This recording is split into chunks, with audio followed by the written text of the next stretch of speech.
All right, so thank you for joining me. I'm really excited to share information about our new book, Parenting Plan Evaluations. John Gould and I began working on this book 5 years ago, but in reality, he was working on it for the past 15 years, and I joined on in the last 5 years. I wish John could be with me today, but he's in court doing what we often do. So I'm going to present a preview of our book and share with you what we worked on and a little bit about what you can see when the book is published in December 2025. So, parenting plan evaluation is a term that really signifies what we used to call child custody evaluation. The term child custody evaluation was used for 30 or 40 years. However, psychologists weren't really determining child custody issues. What they were doing was making parenting plan recommendations to the court. So the term child custody is a term that's phasing out, and the new term parenting plan evaluations does a better job of articulating what psychologists are actually opining about and sharing recommendations for judges to consider. So we use the term parenting plan evaluation to encapsulate all matters that psychologists are opining on in custody matters. The real question that we begin with is, how do we evaluate families? How do psychologists, social workers, therapists evaluate families? And I argue that actually child custody or parenting plan evaluations are the most complex psychological evaluations that psychologists do in the field. Open for arguments afterward, but I really believe that they are the most complex evaluations, because if you look at even a family with one child, the psychologist is evaluating that one child. Both parents may be evaluating grandparents, great-grandparents, all sorts of influences on that child that may come into play in that psychologist's evaluation. So the most complex psychological evaluations.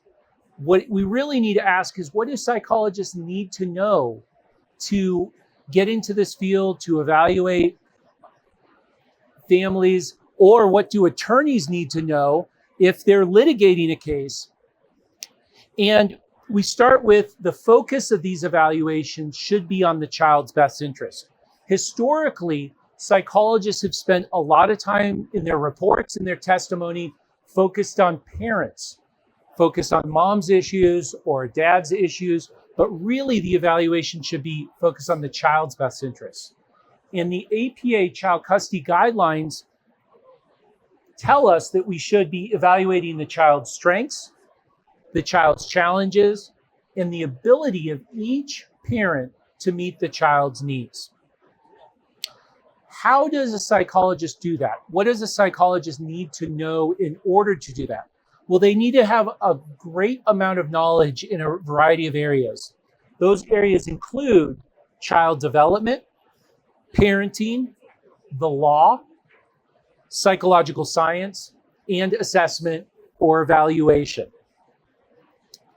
In order to have that knowledge base, we structured some foundational areas of understanding in the book, and we identify 4 areas of foundational understanding. Those include the legal arena, the psychological science, bias factors, and family systems. So the structure of our book is broken into 5 sections that I'm going to highlight right now, and they really mirror these 4 categories.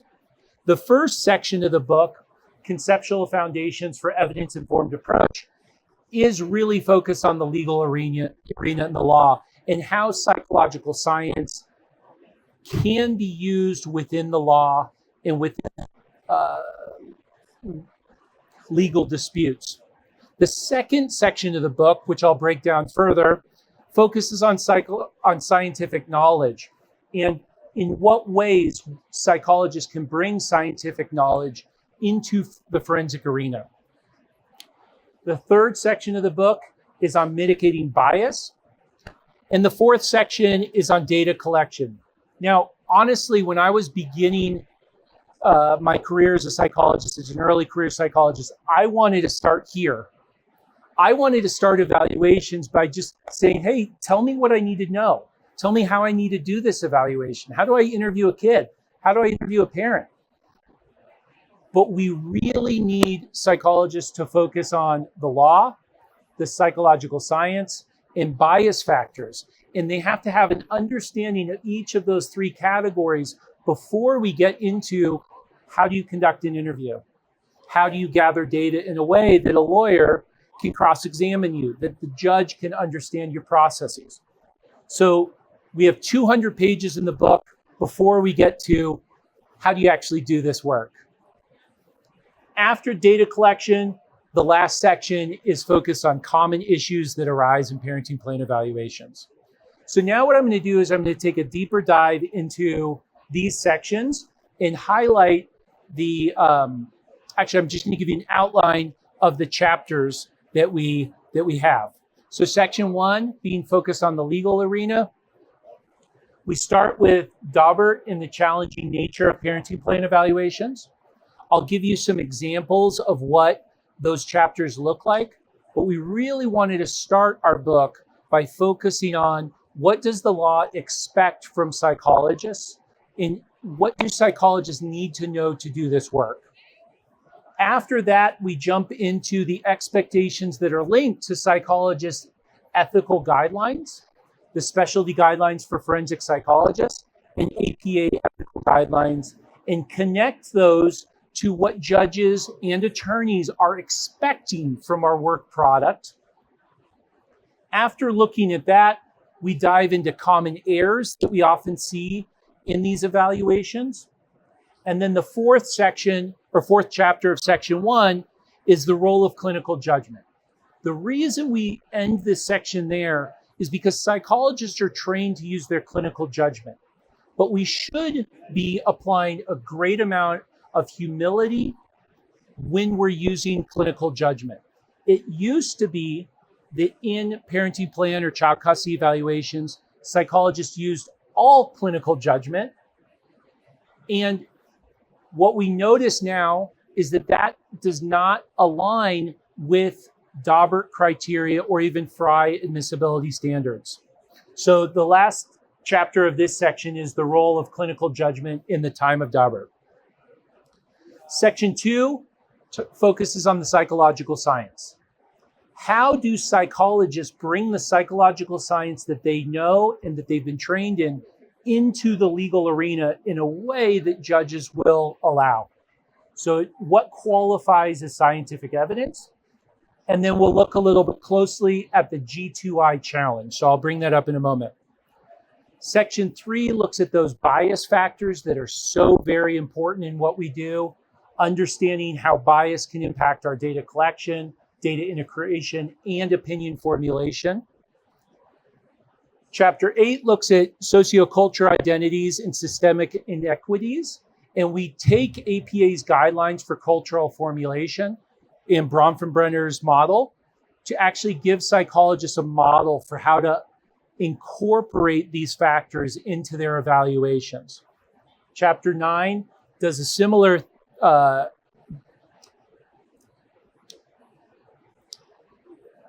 want to say a similar ecological approach to looking at gender identity and sexual orientation.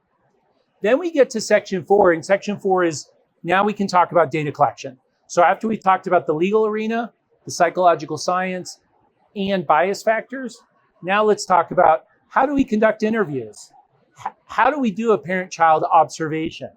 And then we have 3 chapters on psychological testing before the final chapter is on collateral interviews and record review.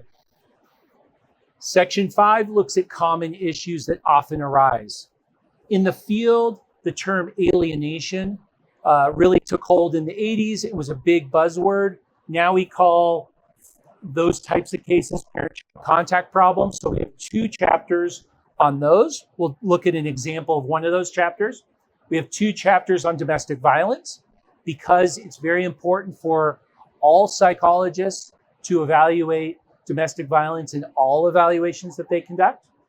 And then finally, we end with relocation evaluations. So let's look at some examples from our 24 chapters. So we're going to look at 9 examples and take a little bit more of a deep dive into what each chapter includes. Chapter 1, as I was talking about earlier, really looks at that historical context. For the last 40 years, child custody evaluations have been conducted primarily with a clinical focus. But the shift took place 10, 15 years ago of more of a focus on forensic methodology. The challenge is most psychologists are not trained in forensic methodology. They're trained in clinical judgment. So how do we help psychologists move from being trained in clinical judgment to using and applying forensic methodology in a way that a judge would accept, that attorneys who cross-examine us can understand? That ends up making it really important for John and I to focus on helping psychologists understand what the Daubert standard or the Daubert criteria are. And so we spend a lot of time looking at those factors and how they apply to evaluators. Then we look at the standard of practice versus the standard of care. And ultimately, the chapter wraps up with the important takeaway that that leads into chapter 2, that now psychologists have different expectations. We can't just go into court and share our clinical judgment. We actually have to have processes and methods that align with the expectations of the court. So what does that look like? It looks like using evidence-informed and transparent methods. And we do that throughout the book by providing methods for psychologists to follow. Methods that align with our professional guidelines and align with Daubert standards. So ultimately, we look at a need for structured, defensible evaluation practices. And I'll skip chapter 3 because chapter 3 just looks at common pitfalls, mistakes that are often made. And I'll give you a highlight of chapter 4. Chapter 4 takes, okay, we have this history of clinical judgment. We have these expectations from judges and attorneys that we meet legal standards. How do we do that? How do we bridge that gap? And it's incredibly challenging to do so. But we need to do it by using structured decision-making tools and a tremendous amount of transparency. Transparency so that attorneys can understand our methods, our data gathering processes, and cross-examine us on those methods. So those are 4 examples, or that's actually 3 examples of 4 of the chapters in section 1. In section 2, we focus on scientific knowledge, and I'll give you kind of a little quick breakdown of both of those chapters. So chapter 5 really looks at what qualifies as scientific evidence. Psychologists can go into court and share their scientific knowledge in lots of ways, but attorneys are going to challenge that. They're going to challenge the basis for that scientific knowledge. And it's really important for a psychologist to clearly communicate what that science is and what the basis of that science is. What we find is that psychologists struggle communicating that. So we wrote a chapter really showing psychologists how to methodologically analyze that science and share it with the court in a way that the judge can understand and attorneys can challenge us on, so that it aligns with the legal admissibility standards. That leads us to the big challenge that we have as our psychological science is this issue, which we call the G2I issue. The G2I issue is an acronym for the challenge from moving from general research to individual applications. So what do I mean by that? Scientists do some research. That research looks at a group of individuals that are in the norm group. And then the psychologist goes into court and says, Your Honor, there's this research that looked at this group of individuals. The judge and the attorney is going to ask, does that research about those group of people actually apply to this family or to the child in court? And that's the individual. And oftentimes it won't be a match. And so in the chapter, we provide a few examples of when it's not a match and how psychologists can present information with humility and making those connections for the judge to understand. So this chapter really focuses on how psychologists can ethically share psychological findings in court, understanding the G2I issue. Section 3 looks at bias factors, and we'll look at an example of Chapter 7. Chapter 7 highlights how bias is unavoidable in our evaluations. So we must identify and manage or mitigate bias. Now, we don't use the term that we can eliminate bias because our human architecture, the architecture of our brain doesn't allow for that. So we use the term manage or mitigate bias. We highlight many bias types in the chapter. The three most famous or frequent are confirmation bias, anchor bias, and attribution bias. If you want to learn more about anchor bias, I'll be talking about that tomorrow in the AI in forensic evals presentation. We look at in the chapter the impact of bias and how this can distort findings and evaluations. Certainly the lawyers in the crowd, they're looking at that. They're thinking about how are the psychologists' findings biased and how can I minimize or limit their opinion in court. We provide psychologists with a clear model to mitigate bias using structured methods, peer consultation, and hypothesis testing. And throughout the book, we emphasize the importance of maintaining transparency. We'll skip to section 4 of the book for a few more examples. So section 4, remember, looks at how do we actually conduct these evaluations? What does it actually look like? And we have clear processes in the book on how to conduct forensic interviews. In clear distinctions between how psychologists are trained to conduct clinical interviews and how forensic interviews should look. I skipped too many back. Looks like I'm just going backward. There we go. We have chapters on interviewing children, interviewing young children, often when there are concerns about abuse, and interviewing parents. We also have chapters on psychological testing, and John and I take a deep dive into the tests that are most commonly used, like the MMPI, the PAI, the MCMI, the BASC, and the NEO. And we look at both the reliability, the validity, and the concerns that we have about those tests being used in court. We highlight and emphasize that tests should be used for hypothesis formulation and not to confirm data. And we show psychologists how to use those, and we provide models for how to use testing in these evaluations. The last section of the book takes a deep dive into those common areas we talked about earlier. There are 2 chapters on parent-child contact problems. Let's look at the second chapter of modern conceptualization of parent-child contact problems. Really what we're looking at here is what used to be called alienation cases, and we don't use that term anymore. We're moving beyond the binary labels of alienation versus estrangement to look at multi-factor causes.